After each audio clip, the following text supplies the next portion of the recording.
Anyways, I'd just be really interested in getting a completely objective view of the MJ versus LeBron James debate from an alien.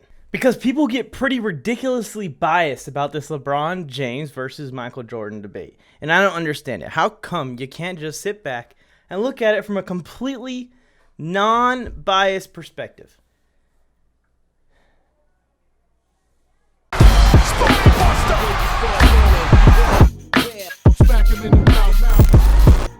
I gave you fair warning, beware.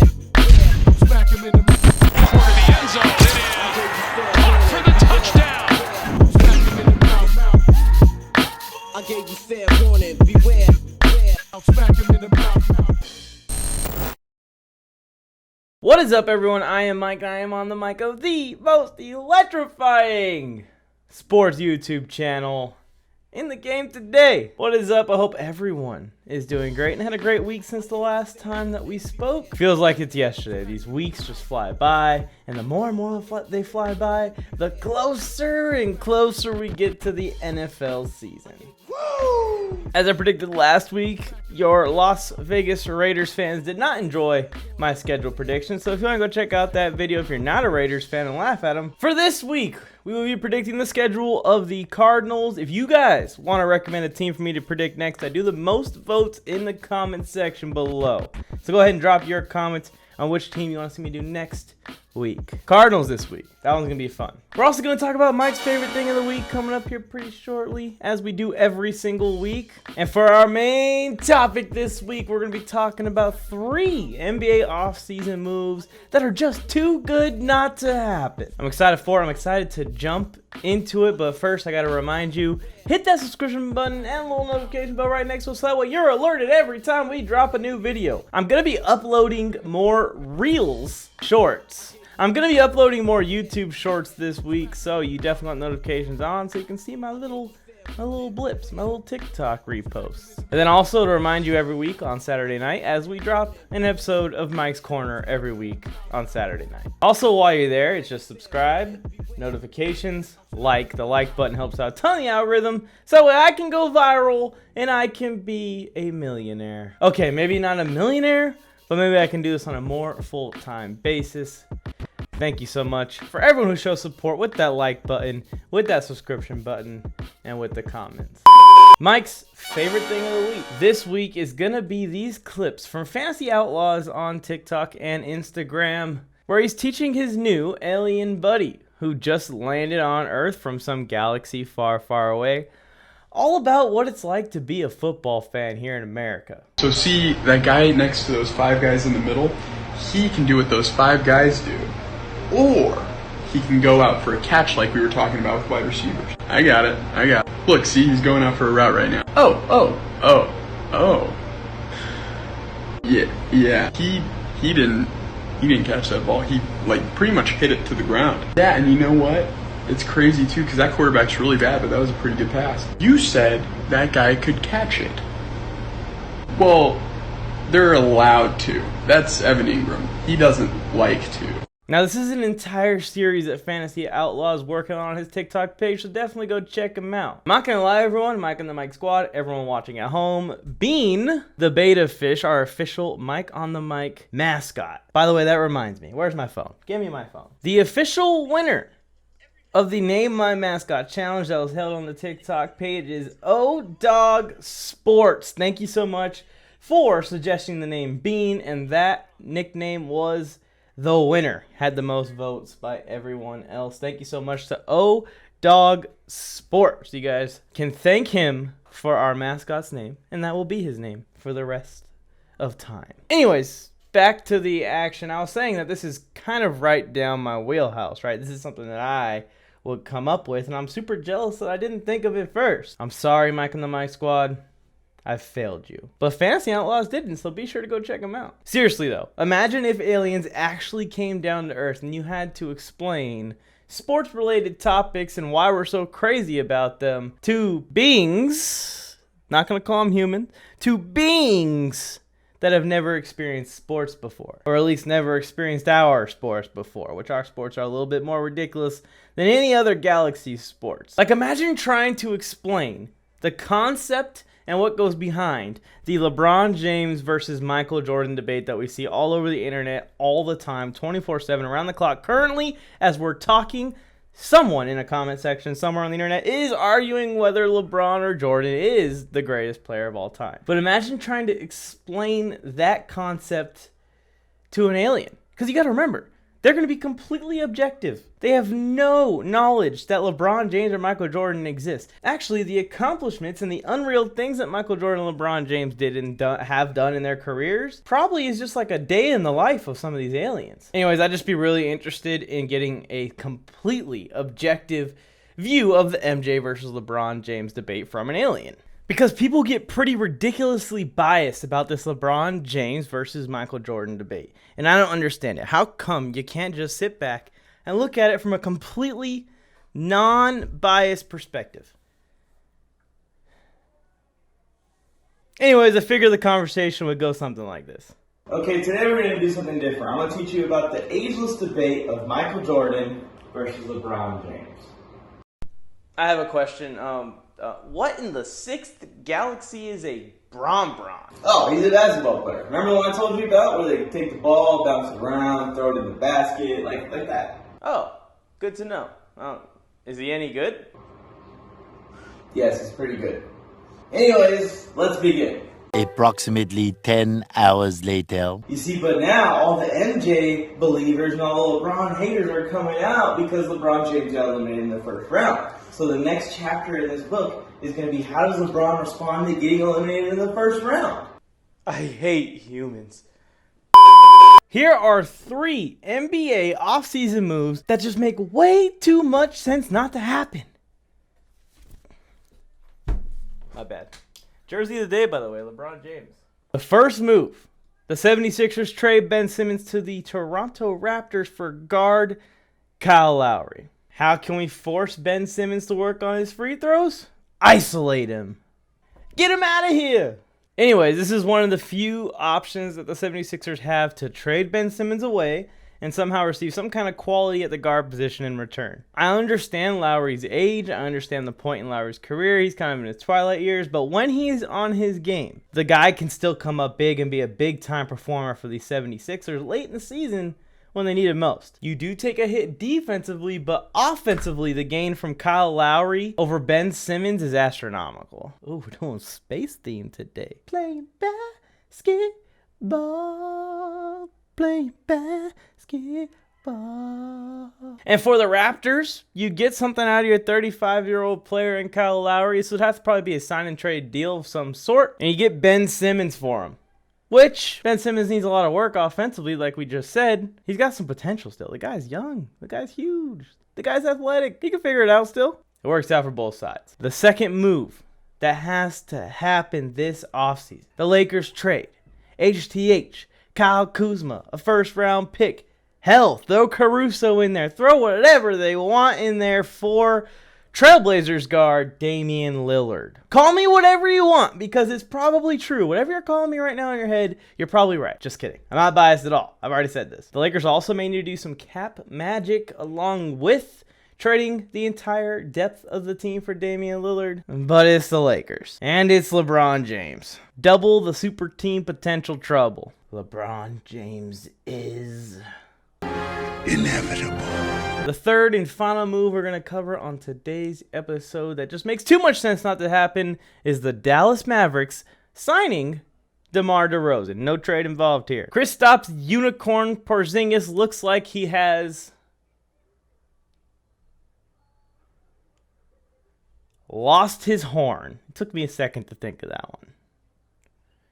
But in all seriousness, Porzingis has not stepped up and been the number 2 option to Luka Doncic's one option that we all need him to be for Luka to win a championship. THJ has shown some serious flashes, especially in these playoffs. I saw some big-time playmaking out of him against the Clippers, but he's not been consistent enough to completely trust as your number 2 option and play a full season out. And I believe he's also a free agent. So why not take a shot on DeMar DeRozan, the guy that's going to kill the mid-range and give Luka another scoring option so he doesn't have to completely carry the team on his back. And you can keep Porzingis around. Just demote him to a number 3 option. Now, instead of being a really weak number 2 option, he's about an average to good number 3 option. And don't take it as an insult, Porzingis, that they're moving you to number 3 option. Take it as an honor that they see something in you and they want to keep you around. I mean, let's be honest with ourselves, Unicorn.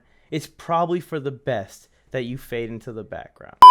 So here we go. We got the Cardinals 2021 schedule pulled up right here to my right. Let's get into it. But first, before we get into it, take the 2 seconds it'll take to drop down and vote for who we're going to be predicting next. We have predicted the Rams.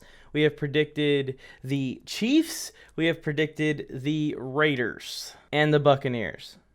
So any team in the NFL other than those select few that we have already done predictions on, and of course add the Arizona Cardinals to that list. Week 1, the Cardinals are traveling to Tennessee to play the Tennessee Titans. This is a good test for this Tennessee offense and for the Arizona Cardinals offense. The Arizona Cardinals added a guy that used to be elite in AJ Green, and the Tennessee Titans added someone who probably is viewed as still being very elite in the NFL today in Julio Jones. We're really going to see how good or bad this Cardinals defense is versus this Tennessee offense with J.J. Watt being added to the team.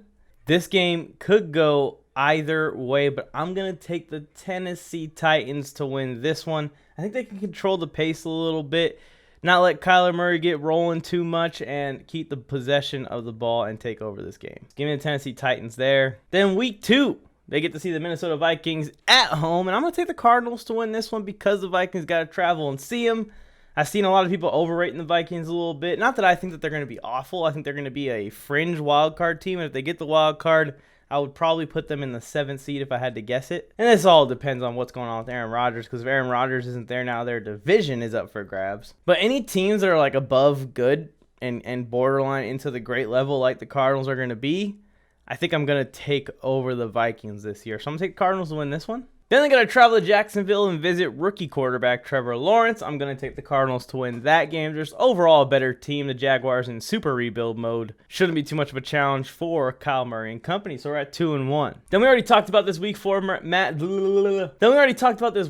matchup versus the Los Angeles Rams. I had them taking the L there, dropping to 2-2 for the Arizona Cardinals. You see San Francisco at home in week 5, and I think that the 49ers and the Cardinals are going to split. So if I'm going to take the Cardinals to win the game, I'm going to take them to win the game in Arizona, so give me the Cardinals there. Week 6, you got to travel to Cleveland to play these Cleveland Browns. This Cleveland Browns team is going to be ridiculously good if everyone can stay healthy, and they can keep the momentum that they had last year going into this year. So I'm going to take the Browns to take down the Cardinals here. We're 3-3. Texans in week 7. Give me the Cardinals. 4-3. They've got Green Bay at home in week 8. That could be a little bit of a sneaky trap game. The Cardinals could sneak out. I'm officially going to take the Green Bay Packers to win that game, but if some storylines work out the way that they're heading, I may have to change this pick. But we're going to take the Arizona Cardinals to take the loss to the Green Bay Packers in week 8, making them 4-4. Starting to see a theme here. You see the 49ers in San Francisco. I said I'm going to give them the game in Arizona, so I'm going to give the 49ers the game in San Francisco. You got the Carolina Panthers at home. The Sam Darnold show is coming to Arizona to play the Kyler Murray show. Big difference there. A lot of people are hyping up the Panthers. A lot of people are getting on the Panthers bandwagon a little bit too early.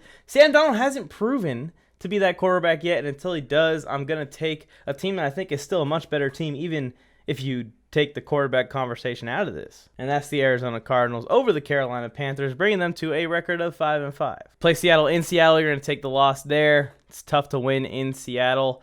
And the Seahawks are not going to be an awful team by any means. I know I've shown some speculation with the Seahawks this year. I think they take a step back, but I don't think it's going to be massive. I think it's going to be a 10 or 11 win season for the Seahawks, maybe 12 since we have an extra game here. I'm going to take the Seahawks to win in Seattle over the Arizona Cardinals. Putting the Cardinals at 5-6 through week 11, heading into their bye week in week 12. And on the other side, they have to travel to Chicago to play the Chicago Bears, and I'm going to take the Cardinals in that one. Fresh off the bye week, so that way the trip to Chicago, it's not going to be too painful on you. The Bears are probably figuring out their quarterback situation right around this time in week 13. I'll take a team with a franchise-level quarterback who they are invested in fully over the Chicago Bears, especially at this point in the season. We'll see how good the Bears are at this point in the season. Then you see the Rams at home on Monday Night Football. We've noticed that the Cardinals play a little bit harder when they know they're playing on prime time. They play the Rams Very tough. It's a home game. I think the entire NFC West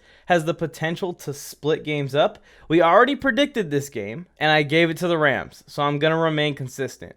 That drops the Cardinals to 6-7. Week 15, I have no problem giving that one to the Cardinals versus the Detroit Lions, bringing it to 7-7. Indianapolis Colts, super tough team, but both these teams are going to be super tough this year. I'm actually going to take the Cardinals in a little bit of an upset in this one. I think at this point in the season, you're really going to see the Cardinals turn it on because they're going to be playing for that wild card spot still, sitting here right around 500. And I really am looking forward to see if Kyler Murray is going to step up to the plate and hit a home run when it matters most at the end of the season like this. That's the next step in his development, is being good in the fourth quarter and being good in the second half of the season, last quarter of the season. I think he can do it. I believe in Kyler Murray doing it. I'm going to take him to beat the Colts here late in the season, week 16. Big win for the Cardinals. That brings them to a record of 8-7. You see the Cowboys in week 17. The Cardinals are a more complete team than the Cowboys going into this season, but the Cowboys did load up on defense and use most of their draft picks on defense, so I expect the defense to be a little bit better. If Dak Prescott's playing and healthy in this game, this is two teams again playing for a tight playoff spot. With that being said, well, I'm putting my faith, I'm putting my eggs in Kyler Murray's basket. That didn't sound right at all. I'm going to take the Cardinals to win here in week 17, get a big one over the Dallas Cowboys. And then I see the Seattle Seahawks at home. Like I said, I think the entire NFC West splits. Cardinals lost in Seattle. I'm going to give them the victory, bringing their total record coming out to 10-7 and probably a playoff team. I think that we're going to see the NFC West kind of knock each other around. I got the Rams sweeping the Cardinals in these predictions, but would I be shocked if the Cardinals stole one off of the LA Rams? No. Would I be shocked if any of these teams beat each other on any given week and any given Sunday they play each other? Absolutely no. So once again, before we move on to the outro, please drop down in the comment section below and let me know which team you want to see me predict next week. Without any votes, I get to pick any team that I want. And I'm telling you right now that if I get to pick any team that I want, I'm going to pick the Cowboys. So if you don't want to see me talk about the Cowboys on the show, vote for a different team. If anything, just to prevent the Cowboys from getting talked about. I just picked the team that you guys would hate to hear me talk about, and hopefully that'll influence people to comment. Thanks for watching the newest episode of Mike's Corner. I appreciate you for tuning in and hanging out with me for the 10 or 15 so minutes that it is each week on Saturday nights. If you want more from me, I'm Mike on the Mike Sports on all social media platforms, Instagram, TikTok, Facebook, Twitter, and everything in between. You can find me. And if you want some more content, I got it playing on this screen right here, the WARZONE Sports Network. It's a sports network that I helped co-found. We are the network for the fans, built by fans. So we're all just a bunch of super fanatics having fun, talking trash, and there's a couple of shows each week, 6 shows that air weekly, and 3+ live streams that air weekly as well. You'll see me over there. So if you want to conversate with me directly through that live chat, it's free. There's no Patreon subscriptions. There's no pay to play. None of that is a part of our channel. It's completely free. You can come and hang out with us. So WARZONE Sports Network, link will be in the description, and one of the videos on the end screen